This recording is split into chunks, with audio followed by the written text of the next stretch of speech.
Hola, feliz lunes y bienvenido a este su programa Los Implicados, donde usted va a conocer las noticias en la voz de sus protagonistas, que no son otros que esos mismos, los implicados, aquellos que ponen en riesgo su libertad y hasta su vida por defender los derechos de sus pueblos. Sin más preámbulos, vayamos a las noticias que estaremos presentando hoy. El régimen aprueba el nuevo Código Penal con medidas represivas para periodistas independientes, opositores y manifestantes. Hoy analizamos en detalle lo que se ha aprobado para detrimento de las libertades civiles de los cubanos. Increíble, pero cierto. El propio régimen cubano se convierte ahora en su competencia. Va a vender dólares en el mercado negro. Ya les explicamos de qué se trata esta locura. Y un cubano de más de 80 años consigue pasar la frontera de Arizona apoyándose en su bastón. Tenemos las imágenes y el testimonio de sus familiares. Y una cubana consigue el tercer lugar del concurso Eurovisión y se convierte en tendencia mundial. Nuestra colega Maca Rivero Veloz, que se incorpora hoy a Los Implicados, nos tiene un reportaje completo. Bienvenida, Maca. Ya comenzamos.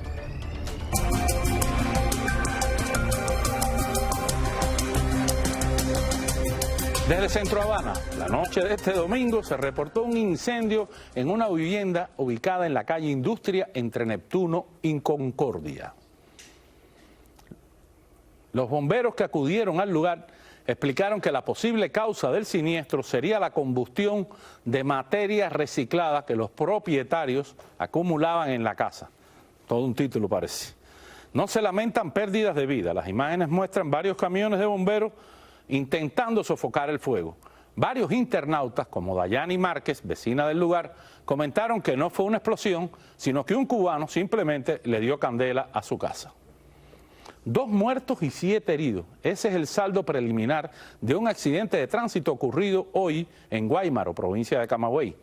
Chocaron un auto de turismo que regresaba de las provincias orientales y un camión de pasajeros cuyo recorrido era Camagüey-Bayamo.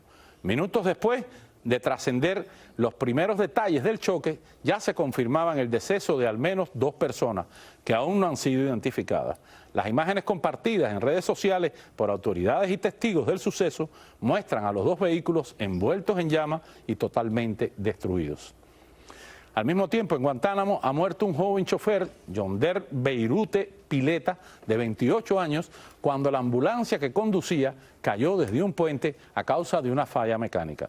El fallecido iba acompañado de 2 médicos quienes fueron ingresados en estado grave en el Hospital Docente General Agustino Neto, situado en la ciudad de Guantánamo.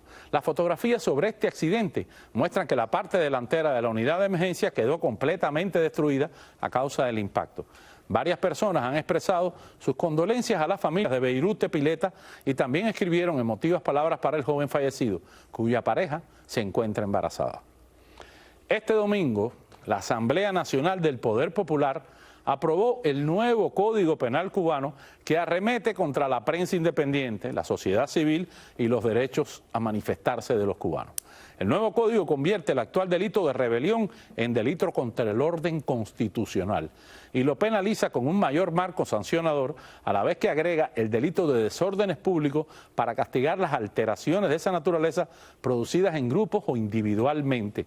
En el artículo 143, dentro de la figura delictiva otros actos contra la seguridad del Estado, dispone que incurre en sanción de privación de libertad de 4 a 10 años aquel cubano que por sí o en representación de organizaciones no gubernamentales, instituciones de carácter internacional, formas asociativas o de cualquier persona natural o jurídica del país o de un Estado extranjero, apoye, fomente, financie, provea, reciba o tenga en su poder fondos, recursos materiales o financieros con el propósito de sufragar actividades contra el Estado y su orden constitucional. Además, mantiene la pena de muerte como sanción en más de 20 delitos y aumenta las figuras contra la corrupción oficial. En esta sesión extraordinaria, los parlamentarios rechazaron la enmienda de Mariela Castro que proponía incluir el término feminicidio en el nuevo Código Penal como uno de los artículos que se incorporaran. Pero veamos cuándo lo propuso y cuál fue la reacción oficial. Por lo que propongo que se configure el delito de femicidio en el que se sanciona con privación de libertad de 20 a 30 años, privación perpetua de libertad o muerte cuando concurran cualquiera de las circunstancias siguientes. A. Quien de propósito mate a la mujer con la que mantiene o ha mantenido una relación conyugal o de pareja de hecho afectiva. B. De muerte a una mujer como consecuencia de la violencia de género. C. Prive de la vida a una mujer por motivos de género. Lo que dice Mariela está previsto en la legislación penal y refiere la sanción de rigor que ella ha interesado. Lo que no tenemos es definido en el término femicidio, pero el hecho en sí, en su interpretación, sí está recogido en el Código Penal, que, repito, antes teníamos la inconformidad de que pudiera haber vacíos o que había vacíos en el Código en relación a la violencia de género. Ahora nosotros consideramos que hemos avanzado suficientemente en reflejar en el Código todo lo que tiene que ver con la violencia de género. De cualquier forma, el feminicidio, no el femicidio, como dice esta funcionaria, esta diputada, quedó fuera del código. Pero para analizar este nuevo instrumento represivo del régimen, conversamos con Omar López Montenegro, miembro de la Fundación Cubana Americana, y a quien le damos la bienvenida aquí a los implicados. ¿Cómo estás, Omar? Muy bien, muchas gracias, Camilo. Como siempre, un placer estar contigo. Cuéntanos, ¿qué te parece que aprobaron esta nueva modificación del Código Penal, pero encausada principalmente en ver cómo le cortan el suministro a las organizaciones independientes, a los criterios alternativos y cómo limitan de cualquier forma las protestas sociales en Cuba? Bueno, yo creo que fundamentalmente lo que hace es seguir un patrón que ya existe en Nicaragua. Nicaragua fue el primero de los 3 países de esta, vamos a decir, esta tríada nefasta que hay en América Latina, que son Cuba, Nicaragua y Venezuela. Nicaragua aprobó una ley contra el financiamiento ya hace más de un año a las organizaciones no gubernamentales. De hecho, han cerrado en Nicaragua, se han cerrado más de 100 organizaciones no gubernamentales a partir de noviembre del año pasado, cuando vino esas famosas elecciones en las cuales compitió Daniel Ortega con todos los demás candidatos presos. Pero en el caso de Cuba, como tú bien mencionabas, intenta limitar las manifestaciones. No, yo creo que el régimen en estos momentos está como un perro que le ladra a la oscuridad, ¿no? No sabe qué es lo que hay, pero ladra para tratar de intimidar cualquier posibilidad de que la gente salga a protestar. Yo creo que esto de ninguna manera va a detener la posibilidad de que vuelvan a surgir protestas como la del 11J en mayor o menor escala, porque las condiciones que provocaron este fenómeno siguen ahí todavía en Cuba. Así que con represión no se va a poder contener esto, o con la amenaza de represión, que es lo que intenta presentar este Código Penal. De cualquier forma, este instrumento lo que demuestra es que ellos están conscientes de lo enrarecido que está el ambiente social en Cuba y que es un caldo de cultivo perfecto para una protesta de este tipo. Sin embargo, sin lugar a dudas, Camilo. ¿Qué me preocupa? Es muy ambivalente este artículo que estábamos mencionando de cómo ir contra las personas que reciben ayuda del exterior, porque no queda claro, es lo que se conoce como un artículo saco, cabe cualquier cosa, y entonces en un momento en que la política oficial de Cuba lo que insiste es desesperadamente en que se reciban remesas, se reciben ayuda de los Estados Unidos, del exilio, también está diciendo que estas ayudas, que estas remesas, que estos equipos, que estos productos que lleguen pueden ser interpretados también como un acto hostil contra el Estado cubano, y ellos son los que deciden qué computador es bueno y qué computador es mala, o qué celular que trae alguna persona es bueno y cuál es malo. Además deciden quién puede recibir y quién no, porque si las organizaciones en Cuba no pueden o pueden ir presos los dirigentes de las organizaciones no gubernamentales en Cuba por recibir dinero del exterior, pues habría que meter preso a toda la gente de la Unión de Jóvenes Comunistas, de la Federación de Mujeres Cubanas, la oficina del historiador de la ciudad, perdón, me equivoqué, iba a decir el historiador de la ciudad, pero bueno, la oficina del historiador. Y yo creo que, imagínate, esa distinción que es la misma que te mencionaba que se ha hecho en Nicaragua, las organizaciones no gubernamentales que son gubernamentales. Esto en el lenguaje de la sociedad civil se conoce como gongo, ¿no? Organizaciones no gubernamentales creadas por gobierno. Estos gongos que existen en Cuba y que existen en Nicaragua, entonces sí pueden recibir y los demás no, los demás van a ser perseguidos. Pero básicamente lo que trata es de cortar la capacidad de operación de las organizaciones no gubernamentales en Cuba, las verdaderas. Lo que pasa es que lo que surgió el 11J no lo crearon las organizaciones no gubernamentales en Cuba. Los tomó por sorpresa, más bien.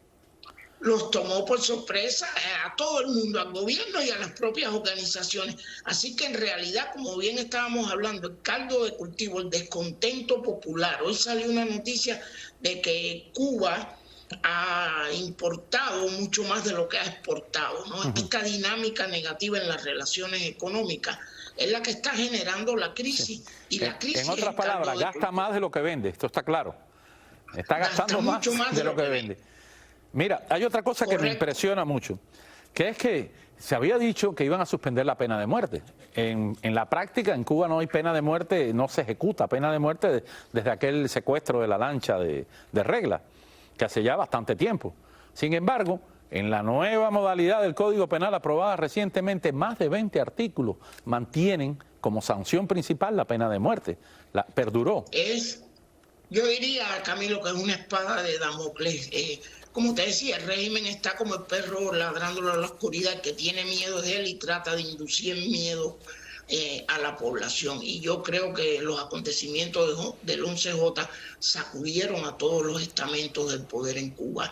Y estos estamentos, lo sabemos, tienen sus análisis, tienen un perfil de quiénes son la gente que salió a protestar. Y mucho mejor que nosotros saben que la posibilidad de que vuelva a suceder es extremadamente alta. La población cubana cada vez más está encontrando nuevas maneras de pronunciarse. También hay unas declaraciones del director de la Biblioteca Nacional diciendo de que hay que inducir, en México fue esto, en un evento, hay que inducir más humor en las redes sociales para contrarrestar las campañas que están haciendo, la contrarrevolución, etcétera, etcétera.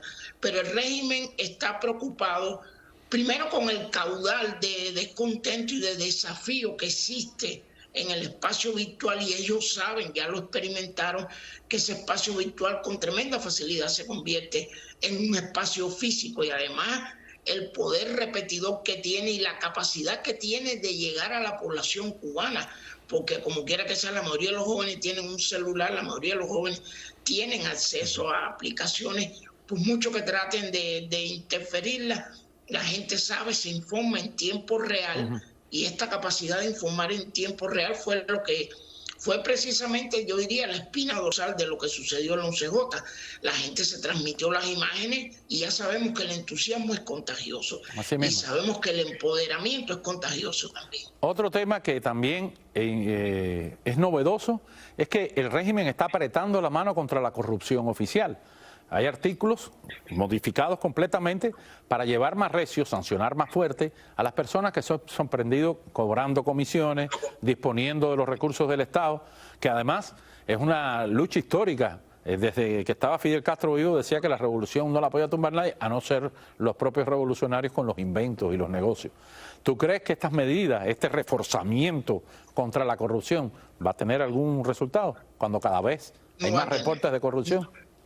Ninguno en lo absoluto, porque precisamente la corrupción es una manera de sobrevivir, ¿no?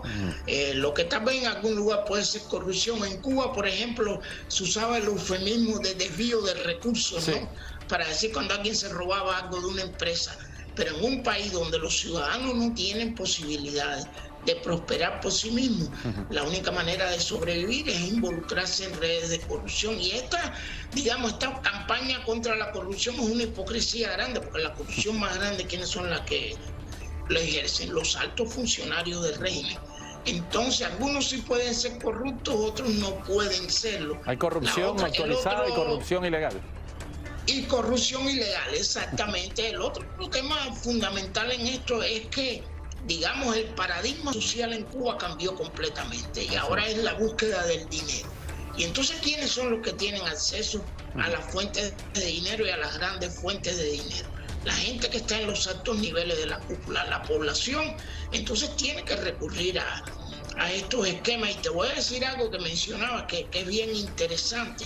Estas redes de corrupción, yo prefiero llamarlas redes de, digamos, mercados o comercios paralelos, funcionan con una efectividad extraordinaria. Y el régimen también le preocupa eso, porque estas redes cada vez son más eficientes. Usar para, claro, se pueden usar mejor para vender. Correcto, puedes usarla para vender carne de puerco, pero también lo puedes usar para movilizar gente. Y precisamente esta capacidad de articulación que se ha ido creando en el mercado negro y que se ha ido creando en todas estas redes fue la que condujo a lo que sucedió en el CJ. Muchísimas gracias por estar con nosotros, Omar López Montenegro, de la Fundación Cubano-Americana. Nosotros hacemos la primera pausa, pero al regresar queda captado en cámara el maltrato de un médico cubano que dice no importarle el caso de un niño de 5 años que se encuentra grave. Y la reina Isabel II de Inglaterra envió sus condolencias al pueblo cubano por el desastre del Saratoga. Ya le contamos, no se vaya.